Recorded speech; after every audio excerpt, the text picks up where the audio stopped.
Welcome to Behavior Breaks, brought to you by the Arkansas Behavior Support Specialists. This behavior break is going to cover 5 strategies or tips to help stop blurting in your classroom. My name is Mary Walter, and I am one of the Arkansas Behavior Support Specialists. Do you feel like you struggle with students blurting out in your classroom? You feel like students are just talking over you, over each other, or even just talking out when they shouldn't be?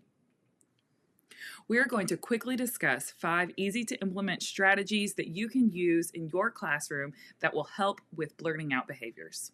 The first one is the use of a silent signal. The second is the use of visuals throughout your classroom environment. The third is behavior-specific praise.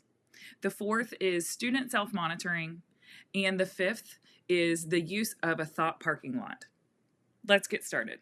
First up are silent signals. If you're not sure what a silent signal is, these are easy to use, predetermined hand signals that your students or anyone else in your classroom can use to alert you as the teacher of what their needs are without actually using any verbalizations. So they can be something as easy as holding up a 1, a 2, or a 3, or other hand signals that you've determined might be helpful for your students. What's really great about silent signals is that it allows students to silently alert you without having verbalizations occur when you're trying to have quiet time or without having students blurt out while you're trying to do instruction.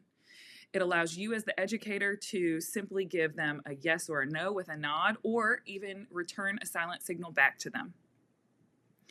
These silent signals need to be predetermined and taught at the beginning of the school year and then refreshed throughout the school year to make sure that your students are using them appropriately. But this is a really great way to keep that quiet in your classroom. The next strategy, and one I'm sure that you're already using, is visuals throughout your classroom. When we have visuals up in our classroom, it allows students to be able to know where things are by having labels, by having locations posted, and by having rules posted in the classroom. Also, you can use different visuals throughout your classroom to help with things like conveying volume by using a voice level chart and having lights. You can also use individualized visuals on your students' tables or desks to let them know times when it's okay to talk, but then also times when we need to be quiet. Having a red side that alerts students that it's time to be quiet, and then having a green side that lets students know that it's okay to talk. Our third strategy to help with blurting is the use of behavior-specific praise. Research shows us that the use of behavior-specific praise helps to increase positive behaviors, but additionally at the same time decrease those inappropriate behaviors because we are focusing so much of our time on what those positive appropriate behaviors are. Additionally, it can help increase compliance with tasks because students recognize that they're being praised for those appropriate behaviors. What's really great about behavior-specific praise is that you can use it across all grades, all developmental levels, and all locations throughout the school. And when we're using this, we definitely want to make sure that we are using behavior-specific praise more than we're using reprimands, just keeping that positive to negative ratio in mind and making sure that we are giving very specific praise and letting students know exactly what behavior they're doing that we appreciate.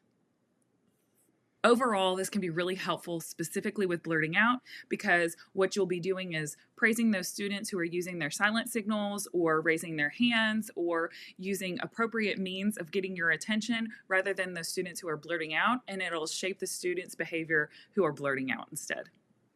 The fourth strategy to help with blurting is the use of self-monitoring. This is a strategy or an intervention where students track their own blurting out behavior and they can keep a tally mark or determine how many times they're blurting out in the classroom. Initially, you're going to have to help those students determine what a blurt out looks like and when they need to be recording it, but then eventually they will know and they can keep track of their own behavior. This can be used individually or it can also be used on a whole class level. A lot of times when students are blurting out, it's because they have a really great thought and they don't want to forget it. Well, with this strategy, since they're already writing things down about their own behavior, they can simply write whatever that thought is down on the piece of paper, and then they can share it with you later at an appropriate time. Our last strategy to help with blurting out is the use of a thought parking lot. Now, this strategy might be more effective for some of our upper elementary or secondary students because it does require writing and it does require some movement throughout the classroom. A parking lot is going to be a specific location in the classroom where you want students to park their thoughts. And so as students have questions, comments, they think of a story that they want to share, potentially they want to tattle on some other students, they have an idea, or they have information that they just want to share, they're going to write it down on a Post-it note, and then they're going to go place it in the specific parking lot where you ask your students to put those thoughts. What's really nice is that because they have a specific place to go and put their thoughts, they're not wanting to share them out verbally all of the time. However, what's really important with the use of a thought parking lot is that you're going to have to go to the parking lot and review what those notes say frequently at specific times throughout your week, throughout your day, so that way your students do feel like whatever they put on the parking lot is actually being reviewed. All right, this covers our 5 strategies to help decrease blurting out. I hope that you can use one or more of these strategies in your classroom. Thanks for watching, and come visit ARBSS for more behavior breaks.